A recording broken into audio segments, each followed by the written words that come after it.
Welcome back. The big political story today, the UPA government on thin ice as the DMK decides to pull the plug. Can the UPA survive with just outside support from Mulayam Singh Yadav and Mayawati, or will there be early elections? What happens to the government's reform agenda? I discussed all of this and more just a short while ago with Rajdeep Sardesai, our editor-in-chief of our sister channel CNN-IBN, Prabhu Chawla of the New Indian Express, Yogendra, Yadav, political analyst and member of the Aadmi party, and A.K. Bhattacharya of the Business Standard. Here's an excerpt of that conversation.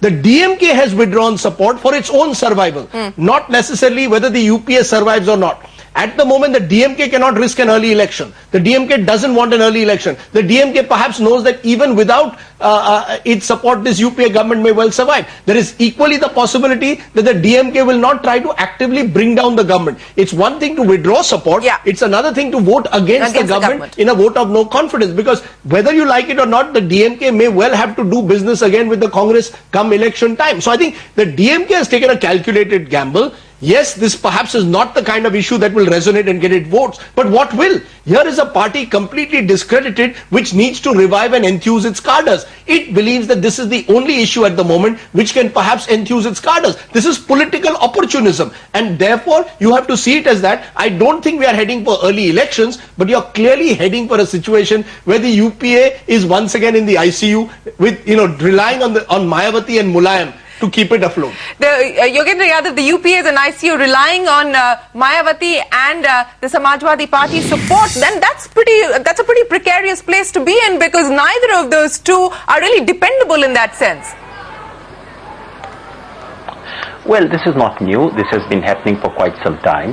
The UP has kind of made staying in ICU as a kind of art form. Every time you think about UPA in crisis, I mean, this in the last 20 years, when the UPA2 began, this was legislatively the most stable government that you could imagine in the last 20 years. But this government has made crisis into an art form. And I suspect this is so because it distracts away from asking the more fundamental question. What's this government doing? Rajdeep, I want to go back to the point that Yogendra was talking about, and that is the possibility of brokering some sort of a peace here with the DMK. Karunanidhi himself very clearly saying that if you were to pass this resolution in Parliament by the 21st, we can reconsider. The question now is whether we will go down the road of the resolution or not, what kind of a precedent that sets, and what form will this resolution actually take place if at all we do go through that route. The question is, this is now nitty-gritty about whether you will use one word or the other. The question is, are you desperate enough to hold on to the DMK, or are you willing, which could be the compromise, give us outside support like Samajwadi Party and BSP, a minority government supported from the outside. Prabhu Chawla, do you believe the Congress is desperate enough to broker this sort of a peace? Of course, they will try to retain power at any cost. That they have been doing for the past 2 years. They have been going from one party to another party to get some kind of support. But I want to make one thing very clear, like I did at the time of Trinamool Congress. Everybody was saying they would not withdraw the support, but they ultimately withdrew. Within 5 minutes, our discussion was over. I am making the same point again. If in case DMK withdraws support and goes to the president giving a letter that they are withdrawing the support, they will definitely vote against the government if it comes for vote of confidence. Chidambaram saying this makes India is a case for a ratings upgrade, India is a case for foreign money to come in. This is a government which is facing, as Yogendra pointed out, a crisis of legitimacy. How do you move from here on? What do you do given the fact that you are constrained both fiscally as well as politically? My sense is that if you are looking at it purely from the pace of economic reforms going forward, I think that pace will become extremely slow. They will be at every point and at every decision the government takes, whether it is of any economic significance, the government will be under tremendous pressure to enlist some support from either of its parties which are supporting from outside or inside. So the government will not be, almost be a lame duck government in a sense that,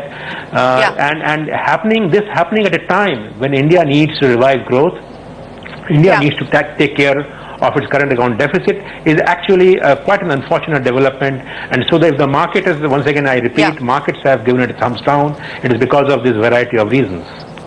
Absolutely. Lame duck government, Rajdeep Sardesai. When you're facing the last innings, you're in the last overs, you're desperate. And in a sense of desperation, you might well find it over? That's right. You see, there are two ways to look at it. In every crisis, there's an opportunity that perhaps without the DMK, without the Trinamool Congress bearing down on you, maybe certain decisions can be taken that you could not when you were working with these coalition partners. We saw that with Mamta. The government took more decisions after Mamta left than they did before she left. Similarly, who knows, the government in terms of economic decision making may well be tempted to take more decisions over the next 3 months. You've already seen, ironically today, Shereen, the cabinet has passed the food bill, and you've seen that the cabinet has gone ahead with the anti-rape ordinance. There's talk of free housing. You will see in the next 3 or 4 months a slew of measures, not always the kind that the markets would perhaps appreciate, but the government seems to be entering the slog overs of its innings in power, and sometimes in slog overs you tend to take desperate measures. Yogendra, Rajdeep saying slog overs, we may actually see some desperate measures which the government may in fact find itself taking these decisions given the fact that it doesn't have allies now to have to deal with. The real question, Shereen, is what are those runs? Is it about fiscal control? Is it about insurance bill? Or do you expect a government in slog over about to face election focusing more on employment, on agriculture, passing something on land acquisitions or on food subsidy? I would normally imagine that governments in the last year tend to focus on pro-people, pro-welfare measures. But this government sense of timing has always amazed me, so I wouldn't bet on that. Political rationality and political judgment is not a strong point of this government. Prabhu Chawla, you're writing the political obituary of the UPA? I'm not writing any obituary at the moment because I'm not one of the journalists who can make prediction 14 months in advance. But I must tell you one thing, the DMK government is trying to regain its credibility. DMK, not government, DMK party, because there's a family dispute which is going on. It's a move to keep the party together. The question is, in slog overs, you can only hit when there's a body umpire on the field. At the moment, the umpire is Mr. Pranab Mukherjee sitting in Rashtrapati Bhavan. If they withdraw the support, budget has never been a problem in any government. All the government which fell, they passed the budget. The budget is not a big challenge for any government. And what Rajdeep was saying, I agree partially with him. Okay, you might do some administrative action. Being an economic journalist, as I've been teaching economics, this government is in power, but it doesn't have the capacity to legislate.